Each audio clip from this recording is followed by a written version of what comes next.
Halo semuanya, perkenalkan nama saya Chelsea Olivia Borusinaga dengan NIM 4432400148 dari Program Studi Marketing Komunikasi Fakultas Ilmu Komunikasi Universitas Mercu Buana.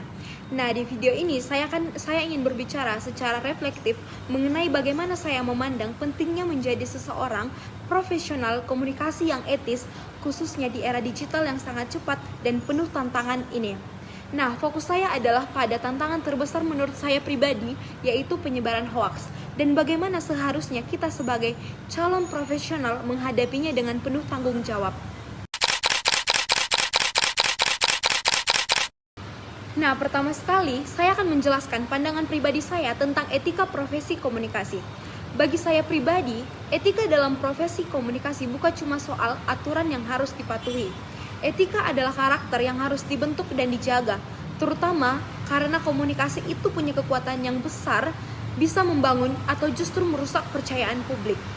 Di tengah arus informasi yang begitu deras seperti sekarang ini, saya merasa bahwa etika adalah salah satu kunci dan jangkar yang bisa menjaga komunikasi tetap bermakna dan bertanggung jawab. Nah, komunikator profesional bukan hanya menyampaikan suatu pesan, tapi juga memikul tanggung jawab sosial di balik pesan tersebut. Nah, tantangan etisnya seperti penyebaran hoaks, menurut saya hoaks atau berita palsu adalah salah satu ancaman paling serius bagi dunia komunikasi digital saat ini.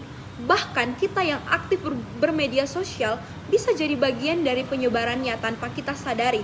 Tantangannya adalah dunia digital menuntut kecepatan, tapi etika justru menuntut kehati-hatian. Disinilah seringkali banyak konflik. Banyak media online atau konten kreator lainnya tergoda menyebarkan informasi yang belum terverifikasi faktanya hanya karena ingin viral cepat ataupun mendapatkan cuan dari klik dan like dari video mereka tersebut. Saya pernah menyaksikan langsung bagaimana berita yang salah bisa menimbulkan kepanikan di masyarakat. Dan saya sadar kalau kita lengah, kita bisa jadi bagian dari rantai itulah. Inilah tantangan besar yang harus kita sadari sebagai calon profesional komunikasi. Nah, saya akan memberikan refleksi dan argumentasi etis menurut saya. Secara pribadi, saya percaya bahwa dalam menghadapi penyebaran hoaks, kita perlu kembali pada komitmen untuk jujur. Bahkan jika itu artinya kita tidak secepat atau setenar yang lain. Menurut saya, tanggung jawab moral harus lebih tinggi dari keinginan untuk viral.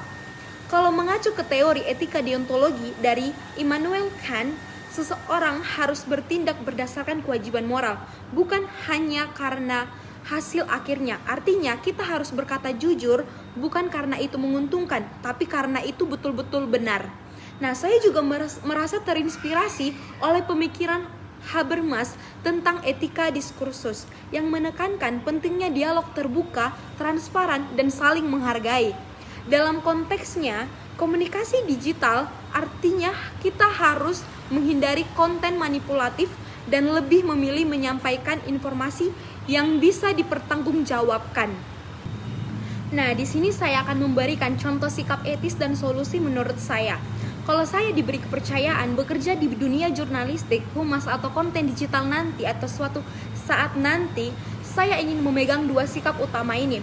Pertama, memverifikasi semua fakta sebelum dipublikasikan. Saya akan menjadikan cek fakta sebagai kebiasaan, bukan hanya formalitas. Bahkan untuk hal yang tampaknya sepele, saya pastikan sumbernya valid. Yang kedua, transparansi terhadap audiens. Kalau saya mempromosikan sesuatu sebagai konten kreator, saya ingin jelas menyampaikan apakah itu kerjasama, apakah itu opini pribadi atau fakta ilmiah. Karena menurut saya, audiens punya hak untuk tahu konteks dari informasi yang mereka terima. Nah, saya memiliki beberapa solusi yang saya dukung secara pribadi. Yang pertama, edukasi literasi. Digital di kalangan muda, kita perlu lebih banyak kampanye yang membiasakan orang mengecek suatu informasi sebelum menyebarkan.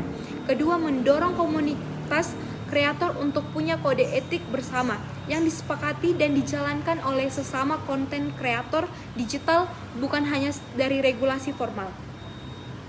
Ketiga, penerapan sanksi etik di platform digital. Ini penting agar pelanggaran punya akibat, bukan cuma dibiarkan karena dianggap biasa saja. Nah, saya akan memberikan komitmen pribadi saya. Saya ingin menjadi komunikator yang tidak hanya bisa bicara, tetapi juga bisa dipercaya. Buat saya, kepercayaan itu lebih penting dari suatu viralitas. Sebagai mahasiswa dan calon profesional komunikasi, saya berkomitmen untuk menjadikan etika sebagai bagian dari identitas saya. Saya tidak ingin komunikasi saya menyakiti, menyesatkan, atau sekedar jadi konsumsi kosong. Saya ingin setiap informasi yang saya sampaikan membawa nilai-nilai kejujuran, empati, dan penuh tanggung jawab. Karena menurut saya, hanya komunikasi yang beretika yang bisa membawa perubahan yang benar-benar berarti.